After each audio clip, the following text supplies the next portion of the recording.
Her Jharkhand welcome to TD learning. जैसा कि आपको पता है 7 जेपीएससी के लिए हमारा जीएस पेपर 2 का वीडियो सीरीज चल रहा है। तो इसमें आज हम देखने वाले हैं कोल विद्रोह झारखंड आंदोलन के अंतर्गत। जिन लोगों ने टीडीए टेस्ट ऐप को डाउनलोड नहीं किया है, आप टीडीए टेस्ट ऐप को प्ले स्टोर से जाकर डाउनलोड कर सकते हैं और ज़्यादा से ज़्यादा मॉक टेस्ट को सॉल्व कीजिए, फुल लेंथ और सब्जेक्ट वाइज। ठीक है, तो चलिए आज स्टार्ट करते हैं। कोल विद्रोह का जो टाइम था वो 1831 से 1832 के टाइम था। कोल विद्रोह एक ऐसा विद्रोह है जिसने झारखंड के प्रशासनिक व्यवस्था के सुधार की नींव रखी, आप ऐसा बोल सकते हैं, क्योंकि इसके बाद काफी प्रशासनिक सुधार हुए थे। तो आइए देखते हैं कोल विद्रोह के बारे में। कोल विद्रोह जो हुआ था 1831 से 32 साल में, जनजातीय पॉइंट ऑफ व्यू से देखे कि किस किस जनजाति ने इसमें पार्टिसिपेट किया था बड़े पैमाने पे, तो मुंडा, उराव और हो जनजातियों का संयुक्त विद्रोह था। और ये विद्रोह छोटा नागपुर, पलामू और सिंहभूम में काफी बड़े पैमाने पे फैला हुआ था। इस विद्रोह का करने का जो मेन कारण था वो ये कि जो जमींदार और जो दीकू दीकू मतलब बाहरी लोग, जो जमींदार और जो दीकू थे, इनका अत्याचार बढ़ गया था। अंग्रेजों का जो लोकल लेवल पे हस्तक्षेप काफी बड़े पैमाने में बढ़ गया था। मेन रीजन जो था वो कृषि से रिलेटेड था। कृषकों के ऊपर इतना ज्यादा कर लगा दिया गया था कि वो कर ना चुका पाने के कारण उनकी जमीन को जब्त करके दीकुओं को नीलाम कर दिया जाता था। जो लोग शिकार के ऊपर भी डिपेंड थे, उनके ऊपर भी तरह तरह के कर लगाए जाते थे। और जो उस समय के तत्कालीन लोग थे वो एक एक दाने के लिए मोहताज हो गए थे। अंततः उनके अंदर विद्रोह की ज्वाला जगी और उन्होंने विद्रोह का बिगुल बजा दिया। ठीक है, तो दीकू मतलब होता है बाहरी लोग।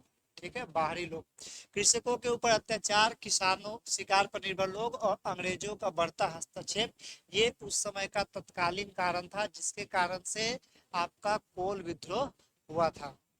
ठीक है, एक बार मुंडा जनजाति ने सभा की थी। मुंडा जनजाति ने सभा किया था बंद गांव में, और वहां से ही कोल विद्रोह जो है वो बड़े पैमाने में पहुंचा था। तो आपसे पूछा सकता है कोल विद्रोह के समय मुंडा जनजाति ने कहाँ सभा की थी, तो वो है बंदगांव।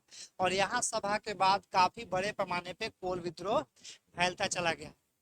कोल विद्रोह में लगभग 1,000 लोगों की मृत्यु हो गई, शहादत को प्राप्त हुए, जिसमें बुधु भगत जो इस कोल विद्रोह का नेतृत्व कर रहे थे वो भी अपने 100 अनुयायियों के साथ वीर गति को प्राप्त हुए।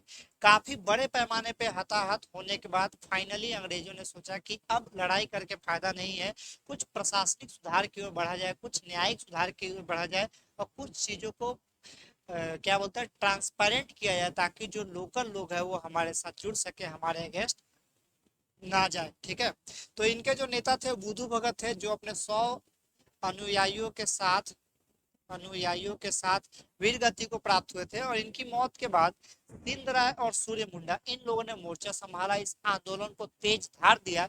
लेकिन अंग्रेजों के खिलाफ जो अंग्रेजों के तरफ से जो विल्किंसन था, ठीक है, विल्किंसन जिन्होंने मोर्चा संभाला था, विल्किंसन, उसने इनको आत्मसमर्पण में मजबूर कर दिया और 1832 में इनको आत्मसमर्पण करना पड़ा।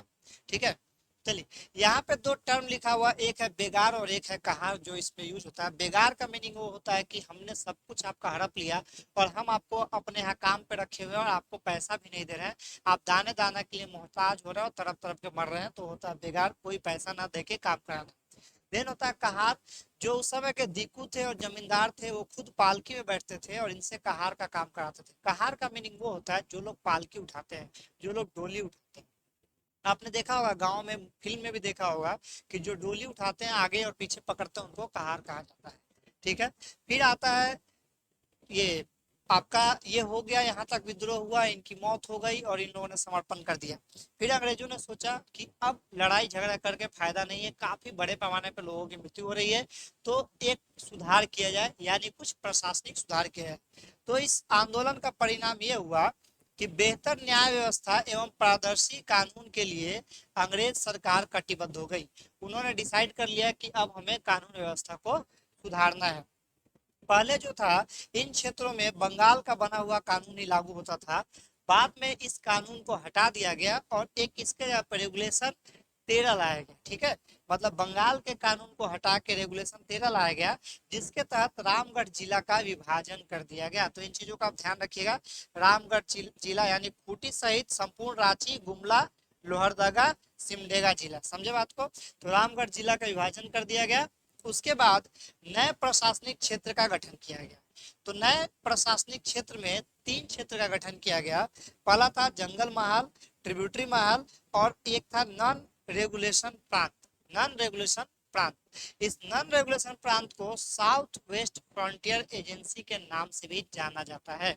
इन सब के लिए जो क्रेडिट जाता है कि भाई जो भी सुधार हुए थे वो विल्किंसन के द्वारा किए गए थे। जब आप मुंडा मान की शासन व्यवस्था पढ़ेंगे, जो मैंने वीडियो ऑलरेडी बना दिया है, जिसका लिंक डिस्क्रिप्शन में दिया हुआ है, मुंडा मान की शासन व्यवस्था को विल्किंसन रूल के नाम से भी जाना जाता है। इस बात को आप ध्यान रखिएगा। 2016 के जेपीएससी में ये क्वेश्चन पूछा गया था। ठीक है। फिर अब इसको रूल कैसे किया जाए, तो रूल करने के लिए जनरल के प्रथम एजेंट के रूप में गवर्नर के अधीन इन क्षेत्रों को दे दिया गया। तो अब सवाल आता है, जब गवर्नर के अधीन क्षेत्रों को दे दिया गया तो गवर्नर अपॉइंट करना पड़ेगा। तो जो सबसे पहला गवर्नर अपॉइंट किया गया था इन क्षेत्रों को देखने के लिए, वो नाम था कैप्टन विल्किंसन, जो पहले अंग्रेजी सैनिक में कैप्टन थे, बाद में उनको गवर्नर के पोस्ट पर नियुक्त किया गया। तो ये था आपका टोटल कोल विद्रोह के बारे में। अगला टॉपिक जो हम देखेंगे वो रहेगा भूमिज विद्रोह, जिसको गंगा नारायण हंगामा के नाम से भी जाना जाता है। तब तक के लिए आप लोग सावधान रहिए, सुरक्षित रहिए, हंसते मुस्कुराते रहिए। टीडीए टेस्ट ऐप को डाउनलोड कीजिए और ज्यादा से ज्यादा मॉक टेस्ट को सॉल्व कीजिए। Wish you all the best.